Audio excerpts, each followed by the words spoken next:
malapit na tayong magsimula sa ating okasyon sa araw na ito.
Ay pakisuyo rin na iwasan tulad halimbawa ng pagpatingting ng baso para amukain yung asawa na halikan mo kanyang asawa.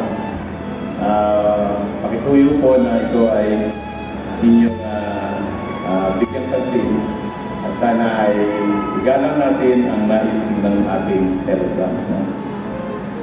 Ngayon naman,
ngayon naman ay simulan na natin yung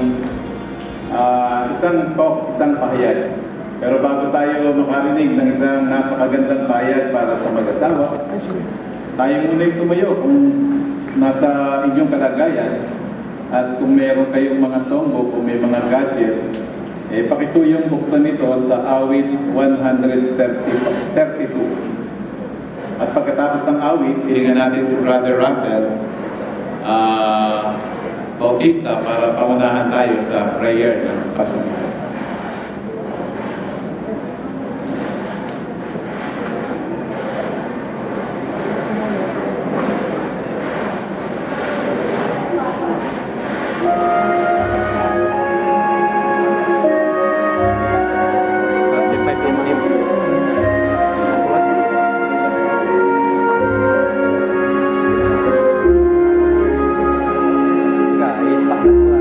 Naka-co-host ka.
Ngayon naman ay ating mapapakinggan ang isang napakagandang pahayag para sa mag-asawa. Ang paksa na maririnig natin ay may paksang maligayang pag-aasawa na nagpaparangal sa Diyos. Ulitin ko lang mga kapatid, mga kaibigan, mga kapamilya, maligayang pag-aasawa na nagpaparangal sa Diyos. Lubat. Ating tawagin Lubat ang may kanilang tagapagsalita, si kapatid na Roger Verboso. Father Verboso, suyo. Ayan, magandang hapon sa inyong lahat at maraming salamat, Brothers Camillian. So, bago natin simulan ang pahayag na ito, may papakita lang ako sa inyo, no?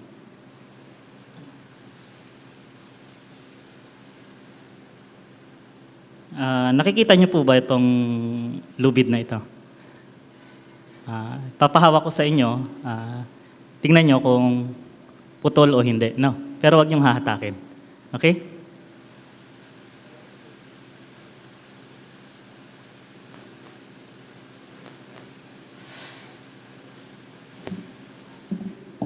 May putol ba? Wala naman, no? Wala, no? Sige. Ito, isang basong tubig. Okay? Ibababad natin ngayon yung 2 lubid na yan sa tubig na ito. No? Tapos babalikan natin mamaya. Tapos, minuto. Focus mo. Manual ka.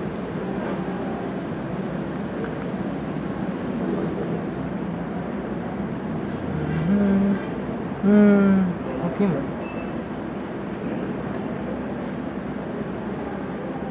Ay. Okay, tan. Sige. So, magsimula na tayo.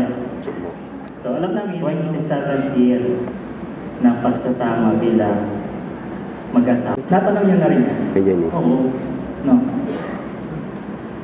Ngayon nandito tayo, April 10, para ipagdiwang yung inyong silver plus 2. Ano?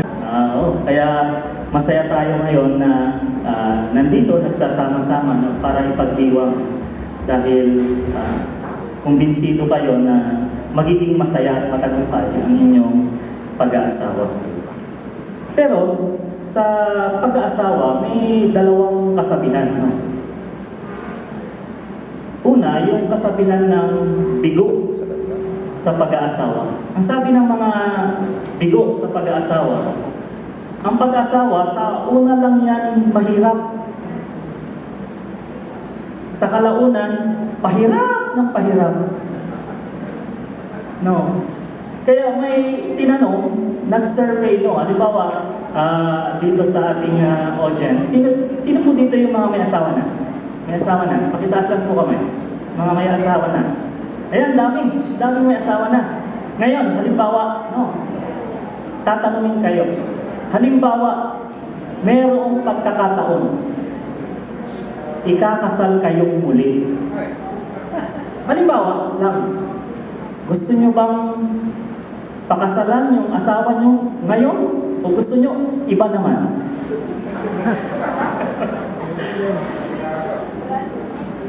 Sa karamihan, sa mga tinanong dyan, 80% sinabi, pwede ba iba naman? Bakit? Kasi bigo, no, yung kanilang pag-aasawa. Pero kamusta naman yung kasabihan ng maligaya sa pag-aasawa? Sinasabi ng ilan, no, na matagumpay sa pag-aasawa, lalong-lalo na yung mga Kristiyano na sumusunod, no, sa pamantayan ng Biblia. Sa umpisa lang mahirap yung pag-aasawa. Kalaunan, pasaya ng pasaya ang pag-aasawa. Tiyak na yun din ang nararamdaman niyo ngayon, no? Sister Christy, Brother Jehu. Gusto nyo na maging masaya ang inyong pag-aasawa. At syempre, yun din ang gusto ng Diyos na Jehovah, na siyang may akda ng pag-aasawa. Bagamat napakarami ng plano ang napag-usapan ninyo, maganda, gusto namin sabihin sa inyo na kapag nagpaplano kayo, isasama nyo sa inyong plano ang original na plano ng Diyos sa pag-aasawa. Alam namin, nagagawa niya na yan, no? Kaya, ang tunguhin iyon, Brother Jeho, Sister Christy, ang tunguhin iyon bilang mag-asawa ay dapat na ang inyong pag-aasawa ay magdadala ng karangalan sa Diyos na Jehovah. Ano pa kapag binabanggit yung pangalan nyo sa loob ng kongregasyon, yan si Brother Jeho at si Sister Christy, mahusay na halimbawa yan ng pag-aasawa. No. Kapag ganyan ang sinasabi ng ibang tao na mga nakakilala sa inyo, mga kapatid, tiyak na nakapagbibigay kayo ng kapurihan sa Diyos na Jehovah. Ngayon, paano ba tayo makapagbibigay ng karangalan sa Diyos ang inyong pag-aasawa? May dalawang bagay kayong dapat magawa at sisikaping magawa. Ano yung dalawang bagay na iyon? Una, titiyakin ninyo na ang inyong pag-aasawa ay magiging panghabang buhay. Panghabang buhay. Ibig sabihin, habang si Brother Jeho, kayo ay humihinga, Sister Christy, kayo ay humihinga, no, kayo ang mag-asawa. At kung lulubin ng Diyos, makatawid kayo sa bagong sanlibutan, and after 1,000 years, pagkalooban kayo ng Diyos na Jehovah ng buhay na walang hanggan, Brother Jeho, si Sister Christy na ang inyong forever. Sister Christy, si Brother Jeho na ang inyong forever. Okay ba sa inyo yan?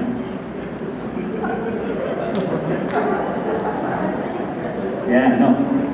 Kaya tiyak sa 27 years na pagsasama ninyo ay naikakapit nyo na yung dalawang bagay na ito. At isang katibayan nga yung ating pagkanaririto ngayon, no, na bilang saksi sa kanilang maligayang pag-aasawa. At dahil dito, ibig sabihin, nakakapagbigay kayo ng karangalan sa ating Diyos na Jehovah.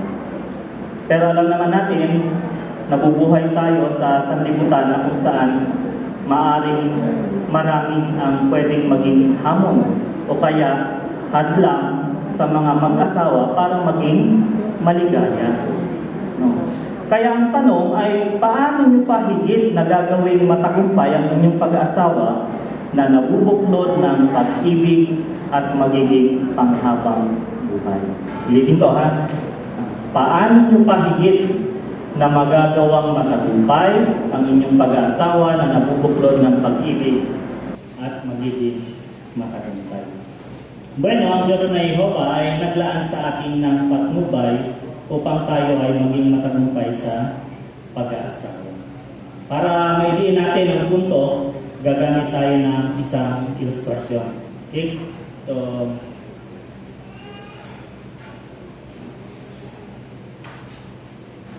meron akong dalang A4 dito na may nakasulat na letter D. No? Letter D. Bibigyan ko kayo ng tig-isa. Tapos, pagkabigay ko nito, susulatan niyo. No? Yung gagayahin niyo yung letter D. Okay? Okay sa inyo?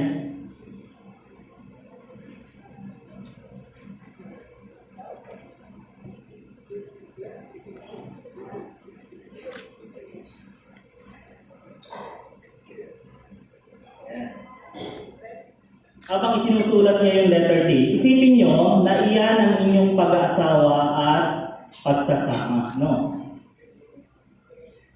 Okay, tapos na? Sige. Kunin ko ha, sandali.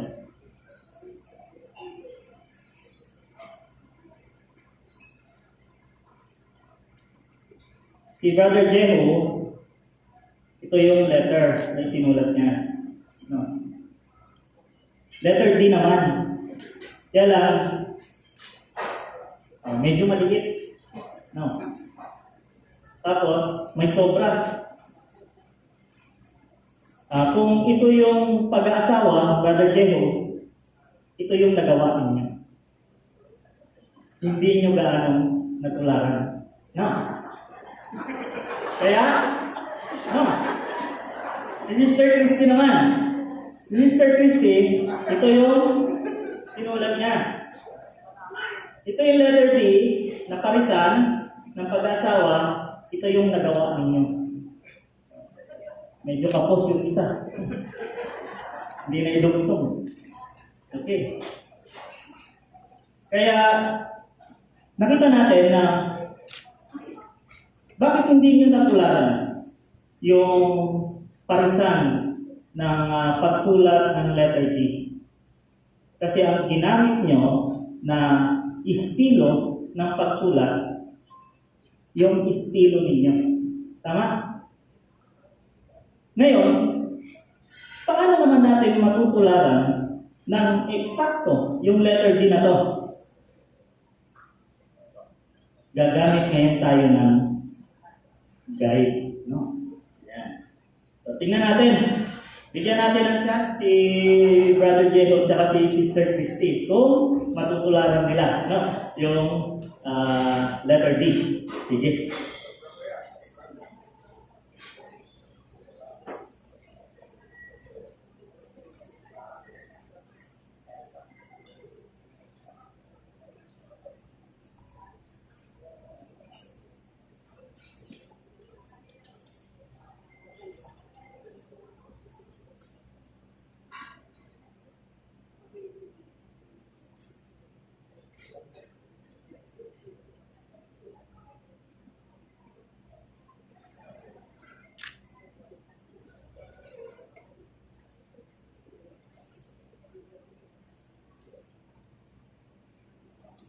Okay, tapos na ba? Ayan.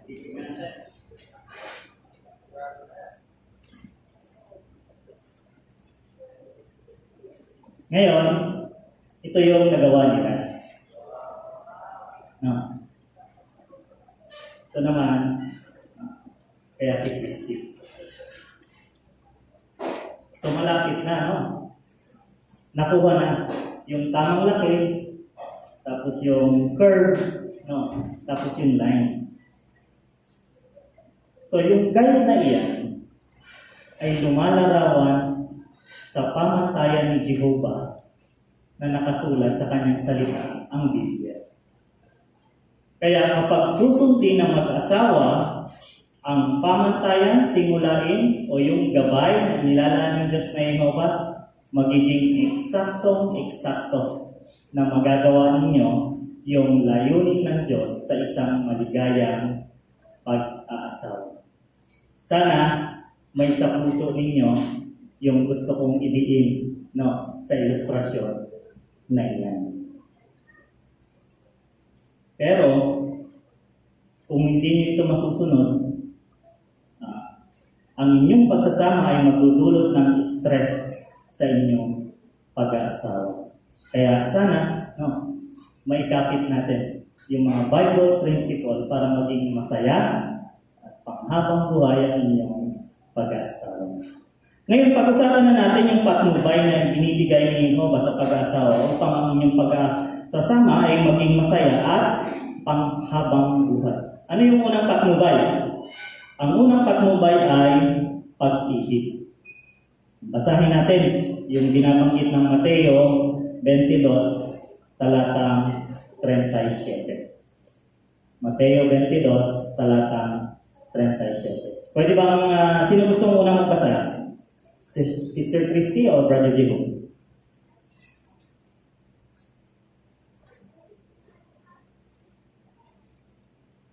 Mateo 22, 37.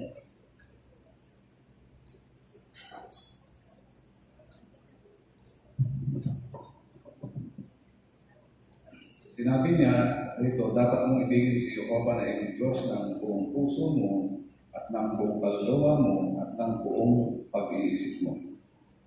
Yan, no. Maraming salamat. Napansin niyo ba kung gaano katibay yung pag-ibig na yan? No.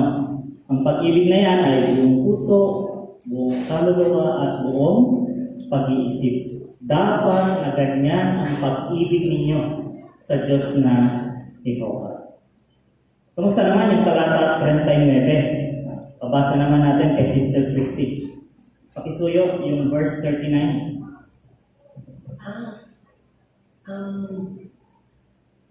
Kalawa ay gaya nito, ay dapat mong mahalin ang iyong kapwa gaya ng iyong sarili. Yan, salamat. So, gaano katibay ang pag-ibig na yan?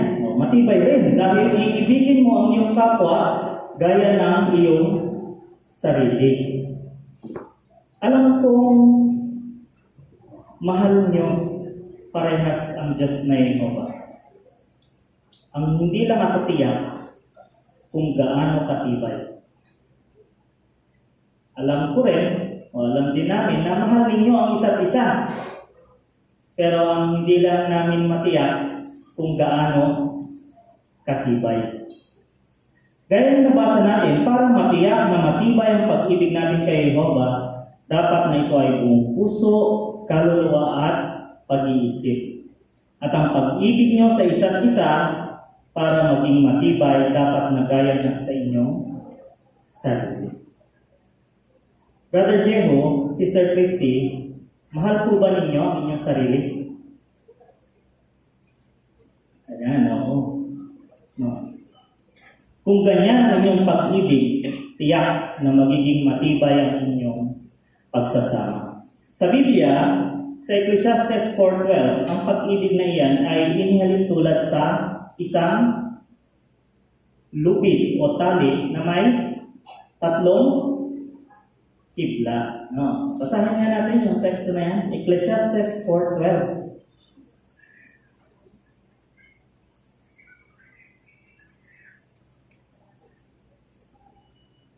Isa pa, taong mag-isa ay pwedeng matalo. Pero kung dalawa sila, kaya nilang lumaban.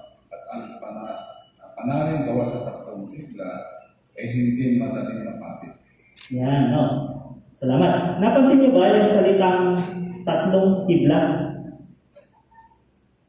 No. Saan kaya tumutukoy yan?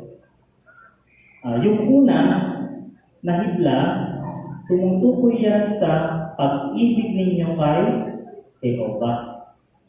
Yung ikalawang hibla, tumutukoy naman yan, Sister Christy, sa pag-ibig ninyo kay Brother Jeho. At yung ikatlo, Brother Jeho, tumutukoy naman yan sa pag-ibig ninyo kay Sister Christy. Ayan yung gusto kong idiin sa susunod nating ilustrasyon. No? Kukunin ko yung ibinabag natin na lubid kanina. No? Pumili kayo kung anong lubid yung kukunin ninyo. Iabot ko lang sa inyo. No?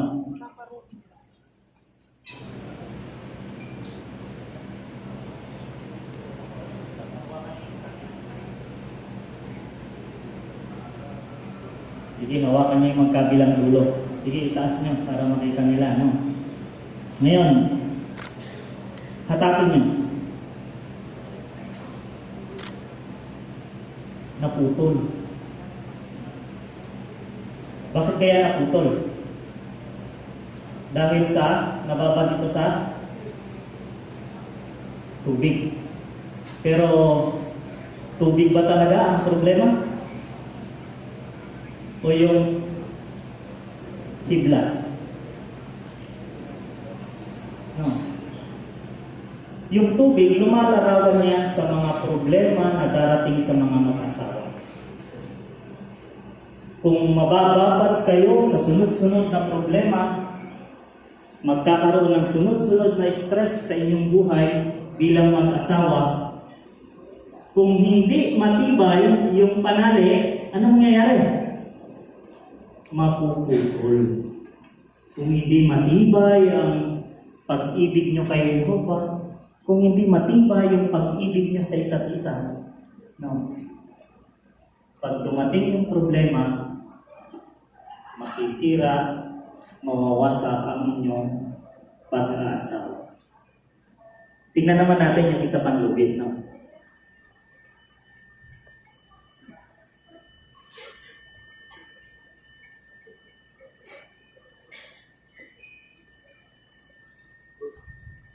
Nababad din yan sa parehong tubig, ibig sabihin sa parehong problema.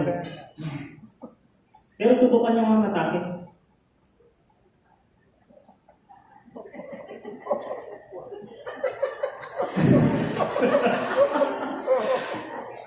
Ayan. Huwag niyo nang pilitin. Baka mamaya maputol yan.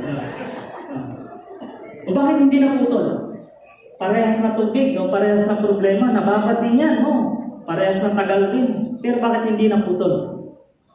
Dahil matibay yung tatlong hidlat, no, ng tali na yan. Kaya Brother Jeho, Sister Christy, kung mamimintin ninyong matibay ang pag-ibig nyo kay Jehovah at ang pag-ibig ninyo sa isa't isa, asawa ay mananatili at magiging masaya. Sana na isang puso nyo rin yung ilustrasyon na yan. No? Ngayon, Brother Jeho, tiyak na alam na ninyo na ang asawang lalaki ay may mga pananagutan. Di po ba? Ayon sa mga pamantayan at prinsipyo ng Biblia para sa isang maligayang pag-asa. Tiyakin ninyo at pagsisikapan na makuha o ma-maintain ang respeto, huwag niyong hahayaang mawala ang kanyang paggalang sa inyo. Gusto niyo bang piliin si Sister Christy na igalang kayo? Oo. Mas gusto niyo na kusa itong ibinibigay, hindi po ba? Kung hindi mo taglay, Brother Jeho, yung mga katangian ng isang asawang lalaki na kagalang. Kaya si Brother Jeho ang ulo sa loob ng pamilya at ito ay nagsasangkot ng mga pananagutan. Ano yung mga pananagutan na manguna sa mabait at maibiging paraan? At pangatlo, pananagutan nyo rin na mailaan ang espiritual na pangangailangan ng inyong pamilya. Kaya tutulungan nyo si Sister Christy, ganun din yung tatlong anak ninyo na kasama ninyo na maging mga spiritual minded. At nakakatuwa naman na ang tatlong anak nyo ay mga bautisadong lingkod ng Diyos na Jehovah at patuloy na lumalakad ng tapat sa katotohanan. Kaya commendable kayo. Emotional na pangangailangan ni Sister Christy. Kailangan matama ni Sister Christy na minamahal at pinapahalagahan siya. Kailangan matama. Minsan kasi, kapag sinabi ni maaring maglampig si Sister Christy, "Love, mahal mo ba ako?" Kuya Jeho, ikaw, pagod eh. Pakakasalan ba kita kung hindi kita mahal? No. Kaya kailangan mailaan yun. Hindi lang basta sinasabi, kundi kailangan makita sa pagkilos. So, halimbawa, yung isang mag-asawa, nasusunog yung bahay nila. Nasusunog yung bahay nila. So yung asawang lalaki, nagmamadali. Hinahanap niya yung asawang babae. Nung makita niya yung asawang babae, hinantak niya sa kamay. Tara, tara, tara. Labas tayo. Labas. May sunog. Pagtingin niya doon sa mukha ng asawang babae, yung asawang babae nakangiti. Nasusunog yung bahay nila, pero yung asawang babae nakangiti. Ngayon, nung nakalabas na sila ng bahay, tinanong ng asawang lalaki, "Nasusunog na yung bahay natin, bakit nakangiti ka pa?" O kasi sa tagal-tagal nating magkasama, ngayon mo lang ako nailabas. No? So, ibig sabihin na pati-date din, paminsan-minsan. Dahil na may mga anak na kayo, pwede pa rin kayo mag-date na mag-asawa, no? Magkaroon kayo ng me time na pareho. Di ba? O, pwede kayong kumain sa labas. Sa meron diyang kainan sa KLKS restaurant sa Kalasyaw. O, maganda yung maraming kumakain po. No, minsan nung kami nagde-date ni Katie, KLKS, alam niya yan? Yung kalasyaw doon sa Kalasyaw? Oo, pag medyo nakakaluwag-luwag naman, pwede naman McDonald's. Yan, di ba? Kaya pwede niyong ilaan yun sa inyong asawa. At syempre pa, Brother Jehu, kailangan nyo rin paglaanan yung material, no, na pangangailangan din ni Sister Christine. Ay, siyempre naman, sabi ni Brother Jehu, kahit buhay ko, ibibigay ko dyan. Wag lang yung wallet. Pwede ba yan? Pero alam natin na mahusay ang asawang lalaki si Brother Jehu. Kaya Sister Christy, kung ganyan ang mga katangian na may papakita ni Brother Jehu sa inyo, may papangako nyo ba sa kanya yung matinding paggalang? Ayan, very good. Pero itong tanong, Sister Christy, paano kung sa paglipas ng panahon, 27 years, baka after another 10 years, sa babae, menopausal ano yung sa lalaki? Katumbas ng menopausal din sa lalaki, nag-iiba rin ang mood ng mga asawang lalaki. Paano kung sa paglipas ng panahon, hindi maipakita ni Brother Jehu yung katangian ng isang asawang lalaki na kagalang-galang? Bueno, kailangan nyo pa rin gawin iyon. Kaya lang, Brother Jehu, mahihirapan na si Sister Christy na gawin iyon. Kaya dapat sikapin ninyong malinang ang mga katangian ng asawang lalaki na kagalang-galang. Ngayon naman, Sister Christy, ito rin ang inyong tatandaan. Tatandaan nyo na huwag ninyong hahayaan na lumamig ang pag-ibig ni Brother Jehu sa inyo. Iyan ang tumuhin ninyo. Huwag niyong hahayaang lumamig yung pag-ibig ni Brother Jehu sa inyo. Pero siyempre, hindi rin gusto ni Brother Jehu na pilitin siyang ibigin kayo. Jehu, please, love me. No. Maganda kung kusa iyon na ibinibigay ni Brother Jehu. Pero siyempre, may bibigay lang yun ni Brother Jehu kung taglay nyo rin, Sister Christy, yung katangian ng asawang babae na kaibig-ibig. Kaya ano yung mga katangian na yun? Maging mahusay na mapagpasakop na asawang babae. Binanggit doon sa Efeso 5, talatang 24, kung ano yung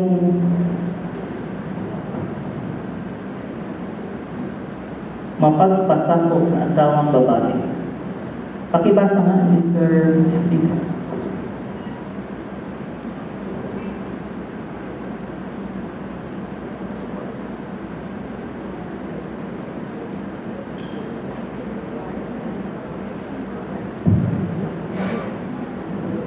At isuot ang bagong personalidad na nilikha ayon sa kalooban ng Diyos at batay sa kung ano ang matuwid at tapat. 5:24 po, manifesto. 5:20.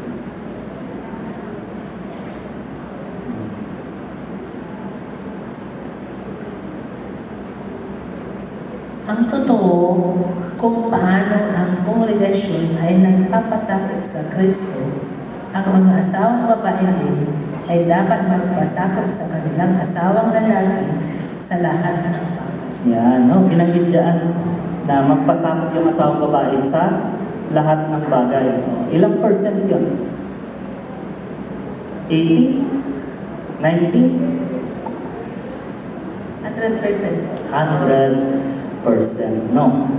Kaya lang, siyempre, merong kakulangan si Brother Jehu. Kaya minsan, nahihirapan yung mga asawang babae na 100% na magpasakop.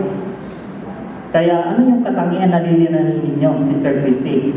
Maging mahusay na kapupunan. No? Kung ano yung kakulangan ni Brother Jehu, pupunan ninyo. Kukumpletohin ninyo. Hindi yung hahanapin nyo yung kulang, tapos pupunahin. No? Puna ng puna. Hindi. Pupunan. No? Kukumpletohin ninyo. Pero Brother Jehu, huwag nyo naman damihan yung pagkukulang. No? Kasi maraming pupunuan si Ate Christy. No? mapapagod si Sister Christy. Kaya Sister Christy, sa paglipas ng panahon naman, kung may makita kang pagkukulang ni Brother Jego, ikaw ang magpupuno noon. Malaki ang may tutulong sa inyo ng Kawikaan 31, 3 hanggang 31. Marami yan, no? Mahaba. Sana gusto ko maging assignment niyan, family worship, personal study nyo. Bulay-bulayin nyo yung mga katangian dyan ng asawang babae. No. Pero gusto ko lang bumanggit ng ilan. Halimbawa sa talatang 25. Kawikaan 31, verse 25.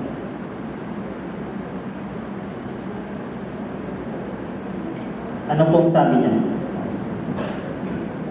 Nadaramtan siya ng lakas at kagandahan at hindi siya nag-aalala sa hinahan. Yan, no. Ang asawang babae daw dapat nadaramtan ng lakas at kagandahan. Anong gusto niyo dyan kung pagpipiliin kayo, Sister Christy? Lakas o kagandahan? Lakas. Lakas, no. Si Kuya Jeho, ang gusto niya, kagandahan. Oo. Kaya sinama yan dyan eh. No, dahil gusto rin ni Jehovah na alagaan ng asawang babae yung kanyang physical, no, na pangangatawan. Kaya alam namin na sa paglipas ng panahon, mawawala naman talaga yung physical na kagandahan ng asawang babae. Pero wag naman yung bigla-bigla. Pag-gising ni Kuya Jeho, nakita kayo, Sister Christy, ha? Ano nangyari? No. Kaya kailangan aalagaan nyo rin yung physical na pangangatawan ninyo. Alam namin, nakukupas yan. Lilipas o kaya mawawala. Pero gusto namin na tandaan ninyo ito, Sister Christy. Ito yung pinakamahalaga na dapat nyong ingatan bilang asawang babae. Ano yon? Yung nakaulat sa talatang 30. Pakibasa nga po. Mapantaya ang halina at pansamantala lang ang kagandahan. Pero ang babaeng natatakot kay Jehovah ay pupuri. Yan, papupurihan, no? Iyan ang isa sa pinakamagandang katangian ng isang asawang babae, ang kanyang pagkatakot kay Jehovah. Kung isang babae may takot kay Jehovah, matutulungan niya ang kanyang asawang lalaki na mapatibay ang espiritualidad ng buong pamilya. No? Kaya kung ganyan si Sister Christy, madali ba siyang ibigin, Brother Jeho? Oo naman. Yan. Parang nagbuntong hininga kayo. Kaya niyo bang ipangako ang pagmamahal na hindi kumukupas? Kaya niyo ipangako yung pagmamahal na hindi kumukupas? Ayan. Yan, no. Pero Sister Christy, paano kung mabigo ka? Well, wala rin magagawa si Brother Jego, kundi pilitin ang sarili niya na ibigin ka kasi asawa ka niya. Pero magiging mahirap na yon para kay Brother Jego. Kaya ang punto, Sister Christy, dapat ninyong linangin ang mga katangian ng asawang babae na kaibig. Kaya sa pahayag nito, natalakay natin para ang inyong pag-aasawa ay magbigay ng karangalan sa Diyos na Jehovah, dapat na ito ay panghabang buhay at nabubuklod ng pag-ibig. Sa asawang lalaki, para makuha ang matinding paggalang ng asawang babae, dapat malinang ang mga katangian ng asawang lalaki na kagalang-galang. Sa asawang babae naman, para makuha ang magiling ng pag-ibig ng asawang lalaki, dapat malinang ang mga katangian ng asawang babae na kaibig-ibig. Sa Colossus 3:14, no, pinapayuhan tayo nito na damtan natin ang ating sarili ng pag-ibig, sapagkat ito ay isang sakdal na bigkis ng pagkakaisa. Kaya kung masusunod ninyo ang mga pamantayan ni Jehovah sa Biblia para sa maligayang pag-aasawa, tiyak na mararanasan ninyo yung katuparan ng binabanggit ng unang Korinto 13:8. No. Kung talagang patitibayin niyo yung pag-ibig niyo kay Jehovah, ang pag-ibig niyo sa isa't isa, no, mapapatunayan niyo sa inyong pag-aasawa na ang pag-ibig ay hinding-hindi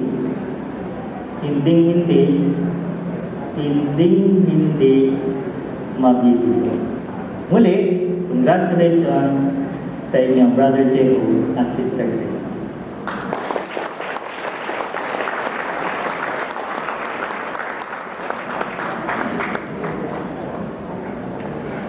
Maraming salamat, kapatid na Berboso, sa inyong napakaganda, napakahusay na paalaala hindi lamang sa mag-asawa, kundi sa ating lahat na may asawa at doon sa nagbabalak mag-asawa.